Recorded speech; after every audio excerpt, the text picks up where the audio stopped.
Tėvai, gali duot pinigų? Kam tau? Noriu kai ką nusipirkt, žinai. Kokion parduotuvėn varysi? Maksimon.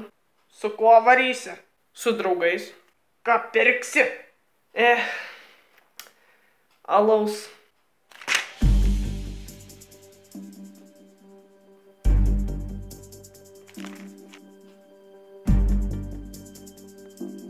Imk 20 eurų, nupirks ir man. O, ačiū. Ačiū, tėvai. Sūnau. Ką? Imk mano dokumentus, va. Ir va, mano kepurė, va.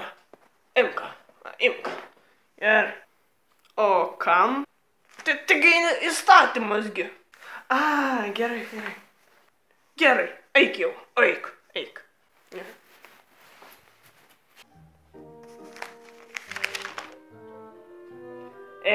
Kaip greitai jie užauga.